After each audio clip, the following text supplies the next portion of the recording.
আমরা যে সরকারটার মধ্যেখানে এখন আছি ত্রিপুরা রাজ্যে, যদি ধরেন সাধারণ বিষয় থেকে শুরু করে আজকের দিনে রেশনে গেলে রেশন সব কি বলছে, রেশনে কেরোসিন নেই। কত গ্রাম কেরোসিন? মাথা পিছু 50 গ্রাম, 20 চাইলেও এক চাইতে বেশি দেয়। সরকারটা কোন জায়গায় দাঁড়িয়ে আছে? চিনি নেই, এক এক মাসে দেয়, এক এক মাসে দেয়। অন্যান্য জিনিস তো বলে লাভ নেই। তাহলে কি দেবে?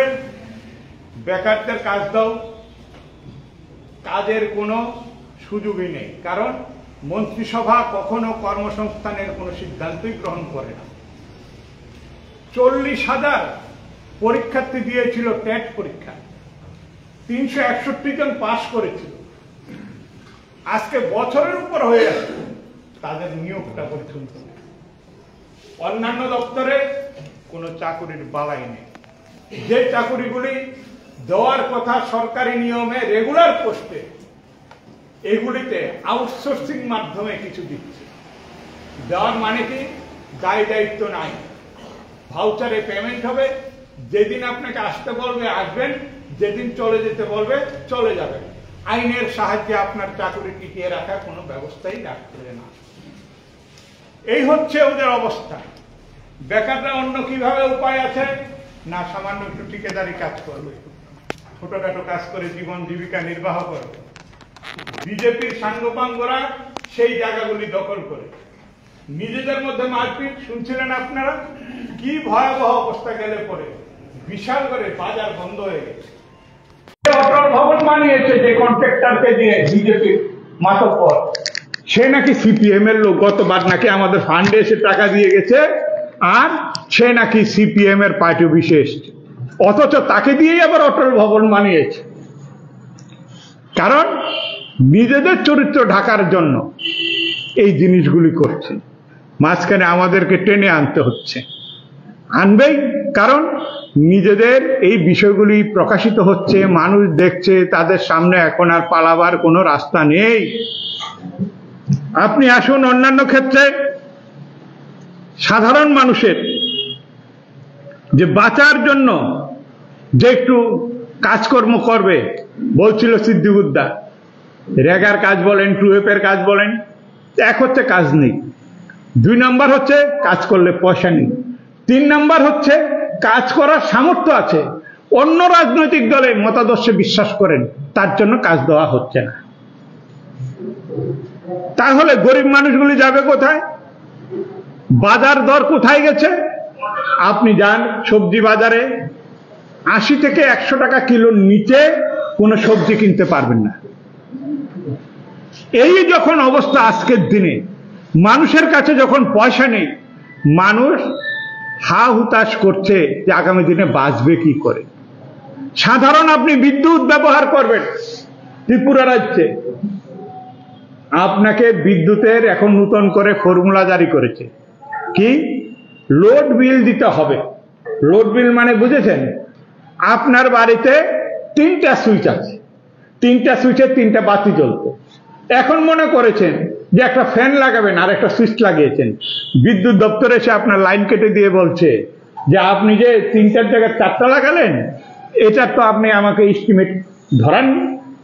কারণ এখন গরমের যন্ত্রণায় অনেক মধ্যবিত্ত পরিবারে এসি বা সামর্থ্য আছে একটু এসি টেসি লাগাচ্ছে, বা পরিবারের পরিজনের মধ্যেও বিদ্যুতের একটু ব্যবহার বাড়ছে। এইগুলিকে আটকানোর জন্য আজকের দিনে নতুন নতুন সিস্টেমে বিদ্যুতের বিল বাড়িয়ে দিচ্ছে, আপনার বিদ্যুৎ লোডিং এর নামে আপনার লাইন কেটে দিচ্ছে, আপনার বেরোনোর কোনো রাস্তা নেই। এরপরে কি না, শিক্ষা সাধারণ একটু বামফ্রন্ট সরকারের সময়ে গ্রামে গ্রামে প্রাথমিক স্কুল, কয়েকটা গ্রাম মিলে মাধ্যমিক স্কুল, দ্বাদশমান স্কুল, প্রতি মহকুমায় college, technical college, degree college, এগুলি স্থাপন করেছে। কতটা মূর্খের দল হলে পরে দেখেন। ওরা নিজেরা যেমন শিক্ষার মান বুঝে না, ত্রিপুরা রাজ্য কোন কলেজ থেকে বেরিয়েছে তার যেমন কোনো আজ পর্যন্ত কোনো নথি দেখাতে পারেনি, কার সঙ্গে পড়েছে একটা বন্ধুর নাম বলতে পারেনি। আমাদের ত্রিপুরা রাজ্যের মুখ্যমন্ত্রী ছিল বিপ্লব দেব, কি বলছে, সিভিল ইঞ্জিনিয়ারিং এর এনআইটি স্টুডেন্টদের সামনে গিয়ে বলছে সিভিল সার্ভিস পরীক্ষায় বসা যায় না। আপনি এক ডেক হাড়িতে যদি আপনার হাড়িতে যদি আপনি ভাত বসান, আমাদের মা মাসিরা বা আমি নিজে অনেক সময় ভাত নামাই, আমার কি সবগুলি ভাত নেড়ে নেড়ে আর সবগুলি ভাত টিপে টিপে নামান? একটা ভাত টিপলেই তো ভাতের অবস্থা বুঝতে পারেন যে হাড়ির ভাতের অবস্থা কি।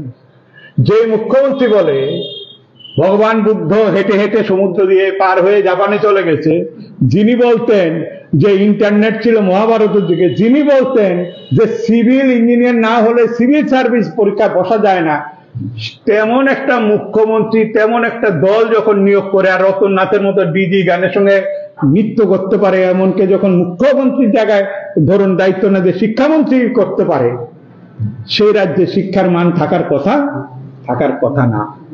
সেই কারণে স্কুলগুলিকে বন্ধ করে দিচ্ছে।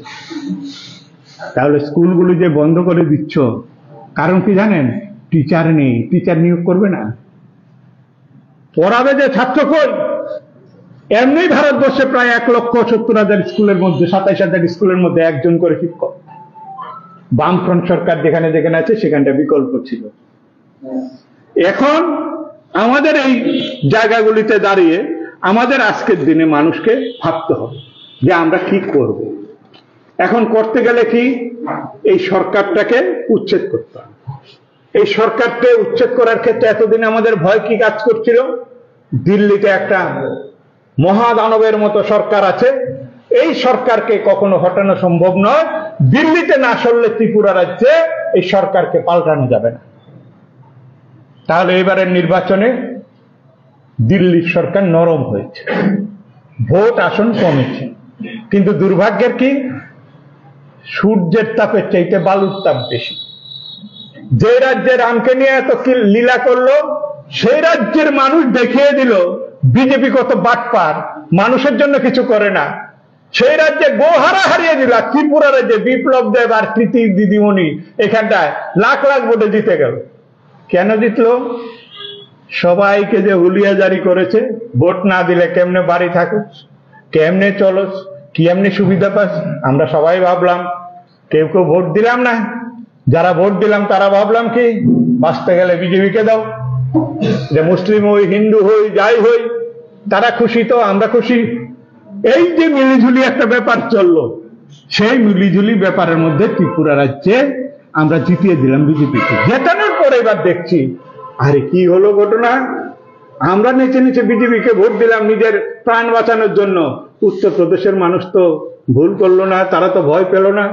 যেখানে অযোধ্যা রাম বসেছিল বলে প্রচার করলো, আর এই রামের নামে 80 সাল থেকে বিজেপি রাজনীতি করে আসছে, বাবরি মসজিদ ধ্বংস করছে, তাদের চূড়ান্ত এজেন্ডা ছিল রাম মন্দির, সেটাই ফ্লপ খেয়ে পড়লো এবারের নির্বাচন।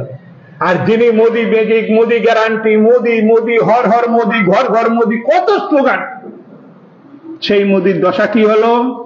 মোদির এত জনপ্রিয়তা, 9% ভোট তার কেন্দ্রে কমে গেল। বুঝতে পারছেন অবস্থা দেশের? সরকারে এসছে, ঠিকা ছাড়া উপায় নেই, ঠিকা কতদিন থাকবে আমরা জানি না, কিন্তু রাজনৈতিক ভাবে দানবীয় শক্তি দেশের মধ্যে দুর্বল হয়েছে। এটা হচ্ছে রাজনৈতিক বোঝাপড়া। এখন এই বোঝাপড়ার ভিত্তিতে একটা শক্তি যখন কমে আর একটা শক্তি বাড়ে। কোন শক্তি বাড়লো?